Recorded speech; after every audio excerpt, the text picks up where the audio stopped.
Bienvenue sur Que des solutions, le podcast où deux filles, Claudine et Marilyn, vous partagent des outils, des expériences, des astuces, bref, des solutions pour optimiser et simplifier les événements et les processus. Et par événement, on s'entend, c'est pas seulement des festivals et des assemblées générales annuelles et des gros rassemblements, ça peut être aussi une rencontre virtuelle, une conférence de presse, un lancement de produit. Un événement, c'est quelque chose qui est à ton agenda puis qui inclut plus que toi. Bon épisode!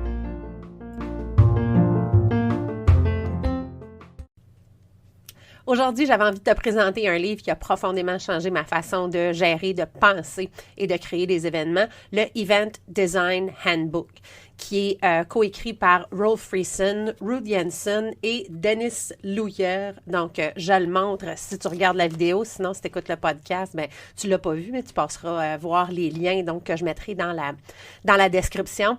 Event Design Handbook, donc du design d'événements.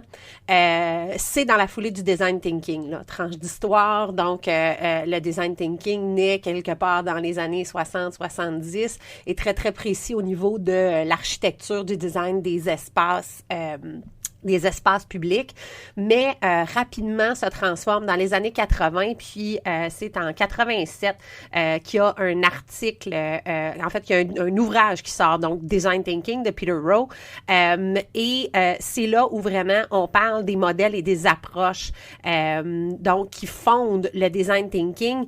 Un peu plus tard, à l'Université de Californie, c'est là où on le formalise vraiment, donc à Stanford, là, c'est là où on le formalise et ça devient vraiment le processus d'innovation avec des étapes, une méthodologie et des outils spécifiques que l'on connaît maintenant. On l'entend utiliser à un peu toutes les sauces, mais dans le fond, le design thinking se définit, si on veut, on utilise comme 5 étapes, là, puis dépendamment de la façon dont c'est présenté, puis de la méthode, mais bon, il y a un processus d'empathie au départ. Donc, de s'arrêter puis de se demander qui sont les gens qui sont impliqués, pourquoi on le fait. Après ça, donc, on va venir définir. Donc, la définition, définir le problème, définir la question, la problématique sur laquelle on va se pencher. Après ça, on est dans une phase d'idéation. Donc, c'est là où on va créer, on va générer beaucoup, beaucoup d'idées. Puis, il y a même toute la notion de divergence, convergence que j'adore, là, mais on s'en parlera un autre moment. Après ça, donc, on est en prototype. Donc, on essaie. Et il y a quelque chose que j'adore du design thinking, qui est le terme, la pensée fail fast. Donc, le but, c'est de se planter vite, d'échouer rapidement. En fait, de venir créer un prototype puis d'aller le tester. Puis s'il est pour se planter, ce prototype-là, on est aussi bien de s'assurer qu'il se plante vite pour qu'on soit capable de l'ajuster, qu'on soit capable de l'améliorer. C'est sûr et certain que je fais un autre épisode là-dessus. J'adore cette pensée-là de s'autoriser, de vivre des échecs pour améliorer. Ça, c'est quelque chose qui est fondamental pour moi. Et donc, 5e étape, tester. Donc, oui, créer des prototypes, mais après ça, aller les tester. Fait que le design thinking appliqué aux événements, donc ça donne le event design, c'est absolument formidable. Ces gars-là, puis en fait, on va avoir une entrevue avec Ruud Janssen qui s'exprime très bien en français, qui a vécu en France quelques années, et ce sera dans un prochain épisode, je ne sais pas si c'est le prochain ou dans les quelques prochains, mais vous serez en mesure vraiment de l'entendre directement là, dans les oreilles, donc pas juste d'avoir moi qui parle de lui puis de ce qu'ils ont mis dans ce livre-là puis dans cette méthode-là, mais vraiment directement de sa part. C'est un gars formidable, super généreux, super ouvert, qu'on a eu la chance de rencontrer, Marilyn et moi, cet été, parce qu'ils nous ont donné la formation, donc sur cette méthodologie-là, donc directement.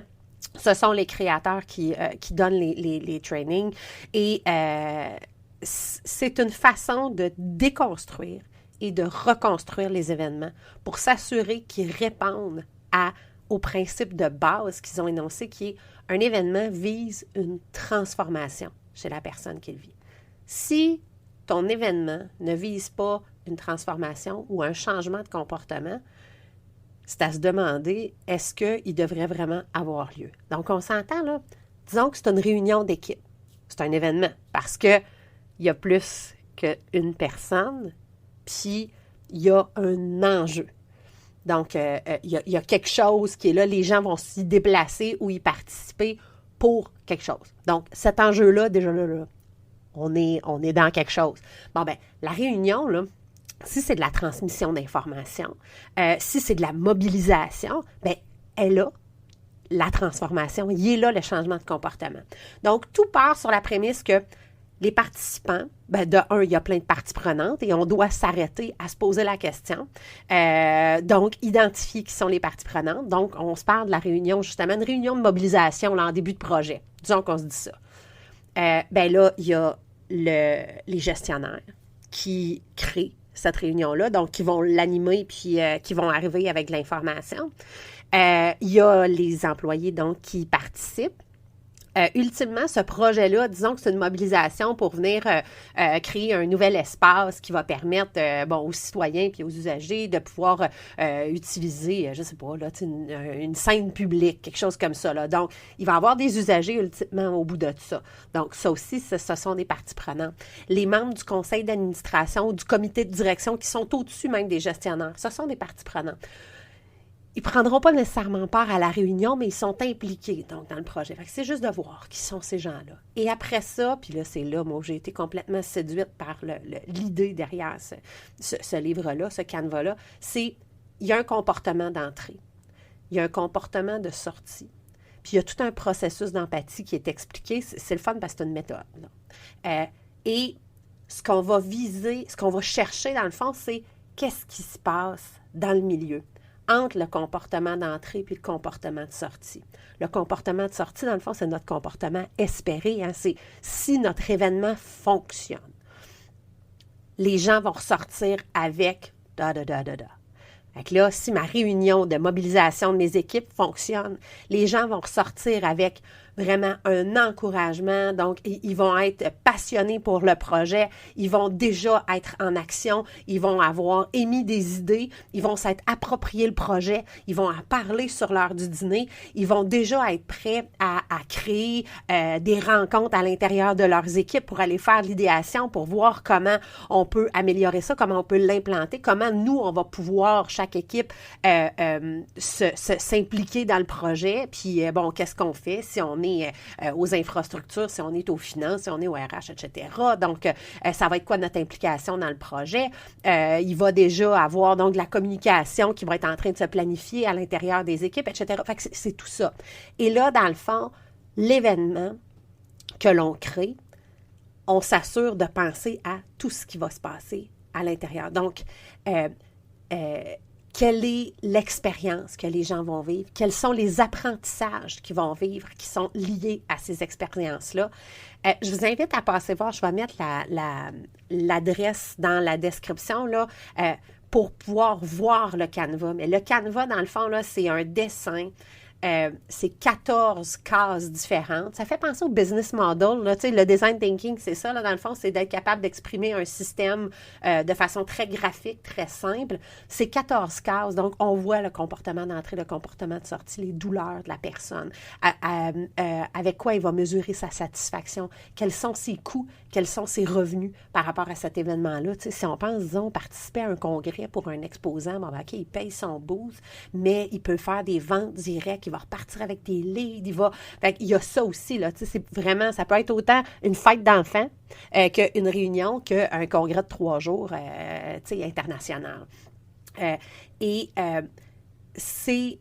Ça permet, en fait, d'arrêter d'avoir le fichu réflexe de, on est rendu à la planification de notre 25e édition de notre tournoi de golf annuel. Fait que, qu'est-ce qu'on fait comme thème cette année? Puis, ça va être quoi les prix qu'on va... C'est malheureux, là, mais on a cette mosus de tendance-là, beaucoup en plus en OBNL, là, on le vit, on le sait, là, on base nos revenus, on base nos projections sur les revenus qu'on va être capable d'aller tirer de certains de nos événements, les soirées bénéfices, etc. Le fait de partir avec la solution au départ, sans même avoir défini le problème, si on veut, donc, ah oui, c'est sûr que c'est un tournoi de golf, c'est comme, OK, mais, tu sais, est-ce que la clientèle que je veux rejoindre, est-ce que mes participants, c'est vraiment ça? Ou bien, puis justement, là, pour prendre l'exemple du golf, là, ce qu'on s'est rendu compte dans les dernières années, c'est que les gens qui faisaient des tournois de golf, tranquillement, se sont tournés vers le cyclisme. Et il y a toute une migration qui s'est faite, puis ces participants-là, donc, préfèrent des événements de cyclisme de route, puis des relais à des tournois de golf. Donc, ça, là, le fait de s'arrêter, de penser aux parties prenantes et de designer en fonction de ces gens-là, en plus de faire des prototypes, c'est vraiment exceptionnel et ça fait toute une différence. Puis, on le voit quand on travaille dans cette méthodologie-là, on voit la différence. À travers le processus, c'est automatique. J'ai identifié 4 points qui, pour moi, sont centraux, qui font que ce livre-là est exceptionnel, que cette méthode-là est exceptionnelle et que je la réfère. Donc, en premier, justement, le changement de comportement.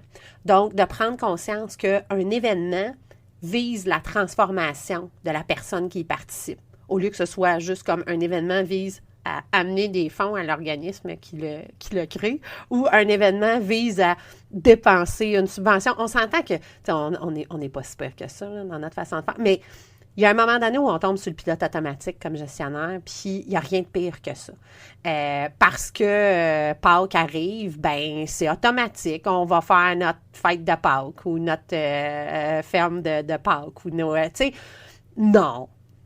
De se remettre en question, puis de se poser la question, puis de viser une transformation, un changement de comportement. Ça, pour moi, c'est absolument exceptionnel. Deuxièmement, toute la notion du temps, de l'espace et de l'équipe. Donc, ce qu'il propose, dans le fond, c'est de s'assurer de bloquer du temps. Après ça, de mobiliser une équipe. Idéalement, justement, des gens qui soit qui font partie des parties prenantes, mais qui ont un processus créatif. Donc, du monde qui travaille dans les communications, dans la création, dans le marketing, etc. Des gens qui vont être en mesure, ou tu sais, qui ont vécu, qui sortent, juste des gens qui vont être en mesure, dans le fond, d'amener des idées. Vraiment d'amener des idées nouvelles, de nourrir, dans le fond, la réflexion, la discussion. Fait que ça, au niveau de l'équipe. Et l'espace. Donc, et là, l'espace, c'est absolument formidable parce qu'avant, on s'entend que faire du design, c'était justement être dans une pièce vide, coller des posters sur les murs, puis utiliser des post-it, puis être assis à terre, puis avec la pandémie, ça a fait exploser justement cette espèce de schème-là qu'on avait et donc la collaboration en ligne est plus pertinente que jamais. Fait que l'espace, il peut être virtuel. T'sais. Fait qu'un changement de comportement, la notion de temps, d'espace et d'équipe, c'est super bien expliqué dans le fond. Il suggère un processus. En fait, il suggère d'utiliser 1% du temps total de l'événement. Donc, si j'ai 1000 personnes qui passent 6 heures à mon événement, bien, il y a 6000 heures événements. Donc, ce qu'il suggère, c'est de dire, bien, prenez 1% de ça, puis investissez-le à penser votre événement au départ. Fait que là, disons, ça donnerait 60 heures, fait que ça donnerait un 10 heures à 6 personnes. On a le temps de réfléchir, puis on a le temps d'arriver avec des fichus de belles idées, tu sais. Après ça, en troisième, l'explication par un dessin. Donc, d'être en mesure à la fin d'expliquer de façon graphique quel est mon événement, qui sont les gens, comment ils vont entrer dans cet événement-là, comment ils vont en sortir, quelle est leur mesure de satisfaction, quel est le parcours qu'ils vont faire avec les différents enseignements qu'ils vont avoir, quels sont leurs gains, quelles sont leurs douleurs, quels sont leurs coûts, leurs revenus. Donc, tout ça, à l'intérieur du Canva, les 14 cases, ils suggèrent même d'y aller vraiment soit en photo ou en dessin carrément et que, dans le fond, le récit de notre événement soit en mesure de tenir sur une page, qu'on soit en mesure de le raconter. Tu sais, il y a toute la notion du elevator's pitch, là, tu sais, d'être capable d'expliquer ce que tu fais, ce que ton organisme fait, ce que ta business fait en 60 secondes.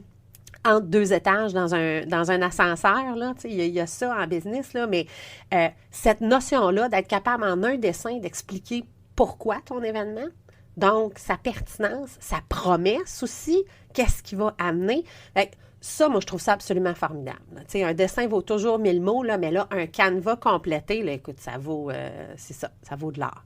Et finalement, au niveau des prototypes, ce qui m'a totalement séduit dans cette méthodologie-là, c'est que on explore plein de prototypes d'événements qui mettent en opposition deux choses. Donc, un parcours d'expérience et un enseignement, dans le fond, une pédagogie, si on veut. Donc, en haut, les expériences et en bas, ce qui va être appris. Et on nous suggère de relier ça. Donc, quand je vais créer, tu sais, quand on dit, là, tu sais, il nous faudrait des food trucks, puis il nous faudrait un photoboot, là. Hey, on s'entend, là, ça, là, ça fait 5 qu'on l'entend, là.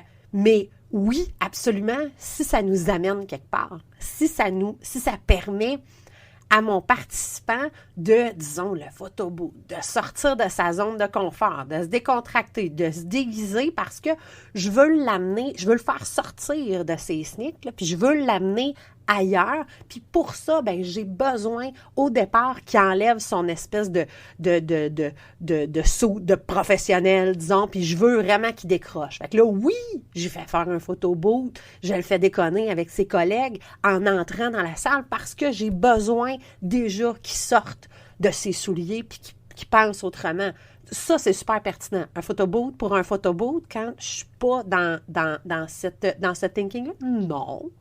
Même chose, un food truck. Ben là, si mon but, justement, c'est de dire, ben je veux faire un choc au niveau des cultures, au niveau des saveurs. Je veux que les gens puissent vraiment déguster plusieurs petites choses, qu'il y ait une période où tout le monde peut se rassembler, qu'il y ait vraiment un mingle, qu'il y ait quelque chose comme ça. Puis moi, je vais avoir de la musique, je vais avoir mes artistes que je vais venir proposer, que je sais que les gens ne se déplaceront pas nécessairement pour aller vers une scène à l'extérieur pour écouter ces artistes-là. Parce que c'est pas nécessairement du monde qui sont déjà connus. Sauf que moi, je veux les faire connaître. Donc, je vais créer un hub où il va y avoir les food trucks, il va y avoir le monde qui mange, les petites familles, etc. Et là, je vais mettre cette musique-là que je veux faire découvrir.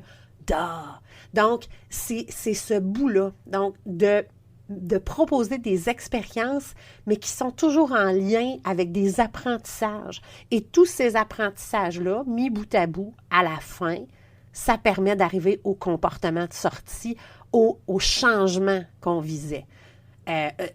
Tu l'entends, là, à quel point je m'emballe quand je parle de ça, mais c'est un livre qui est exceptionnel. Si, dans ta vie de tous les jours, dans ta vie professionnelle, tu as à gérer, à créer des événements, puis comme je le dis dans l'introduction, on s'entend que des événements, ça n'a pas besoin d'être un festival sur 4 jours qui a 10 000 participants. Mais si tu as à créer, à mettre en place, à gérer, puis à améliorer, puis à proposer des événements, sincèrement, cet outil-là, c'est absolument révolutionnaire. Moi, ça m'accompagne dans ma vie de tous les jours. Je te le suggère fortement.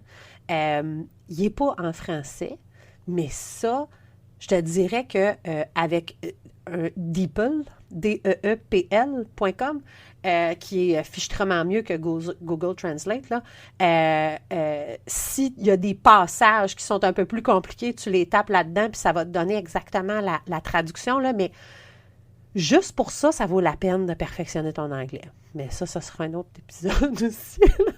Mais sincèrement, là, c'est pas compliqué. C'est très, très graphique. Il y a des phrases simples.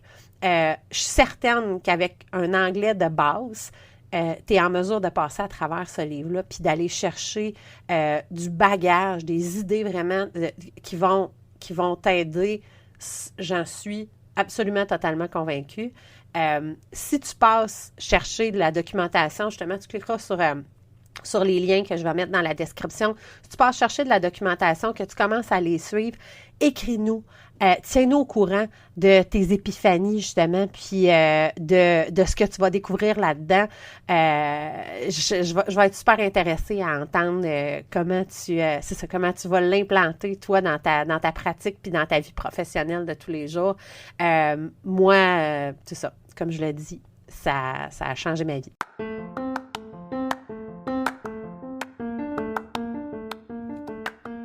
C'était un autre épisode de Que des solutions, le podcast où on vous partage des expériences, des trucs, des astuces, bref, des solutions pour optimiser les événements et les processus. Suivez-nous sur les médias sociaux, sur Facebook, Que des solutions, la vraie page, notre site web, quedessolutions.com ou encore sur Instagram, que _des_solutions, au pluriel toujours, bien sûr. À la semaine prochaine pour un autre épisode.